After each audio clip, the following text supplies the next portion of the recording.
एक कस्बे में एक विधवा अंधी औरत रहती थी। उसका एक बेटा था जिसके पालन पोषण की सारी जिम्मेदारी उसके कंधे पर थी।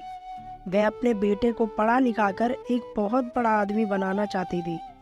इसीलिए उसने उसका दाखिला कस्बे के सबसे अच्छे स्कूल में किया।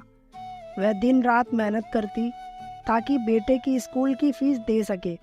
लड़के के स्कूल के बच्चे उसकी माँ के बारे में जानते थे। वह सब उसे अंधी का बेटा कहकर चिढ़ाते थे।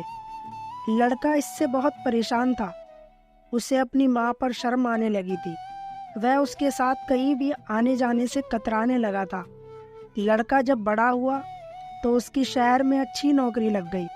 उसने अपनी माँ से वादा किया कि शहर में मकान लेकर वह उसे लेने आएगा, लेकिन वह शहर गया तो फिर लौटकर वापस नहीं आया। उसकी अंधी माँ उसका इंतजार करती रह गई।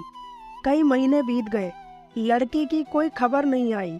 एक दिन उससे नहीं रहा गया और वह बेटे से मिलने शहर पहुंच गई। पूछते पूछते वह बेटे के ऑफिस पहुंची। वहां सिक्योरिटी गार्ड ने उसे रोक दिया। अंधी औरत ने गार्ड को अपने बेटे का नाम बताया और बोली कि उसे जाकर कह दो कि गांव से कोई मिलने आया है। गार्ड ने जाकर उसके बेटे को बताया।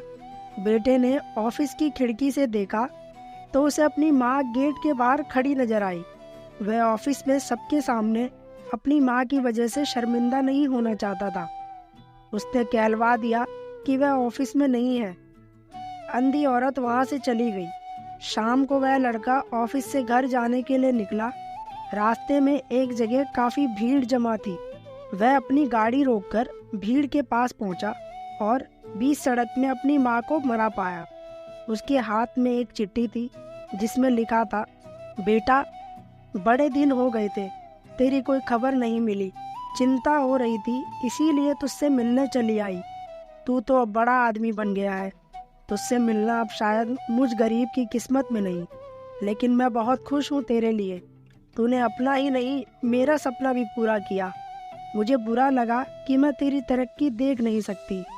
काश बचपन में तेरी आंखों में सरिया ना घुसा होता और मुझे तुम्हें अपनी आंखें ना देनी पड़ती, तो तेरी तरक्की अपनी आंखों से देखकर सुकून से मरती। तेरी अंधी माँ। यह पढ़कर लड़का फूट फूट कर रोने लगा। जिस अंधी माँ पर उसे शर्म आती थी, उसने उसके लिए कितना बड़ा बलिदान दिया था। वह जिंदगी भर खुद को माफ नहीं कर पाया। दोस्तों, माता पिता अपने बच्चों के लिए अपना सब कुछ निछावर कर देते हैं। उनका हमेशा सम्मान करना चाहिए। दोस्तों, अगर आपको कहानी अच्छी लगी है तो आप कमेंट करके हमें ज़रूर बताएं और ऐसे ही और अमेजिंग कहानियाँ सुनने के लिए आप हमारे चैनल को सब्सक्राइब करें और नोटिफिकेशन बेल को ज़रूर दबा लें ताकि आपको अगली अपडेट सबसे पहले मिले।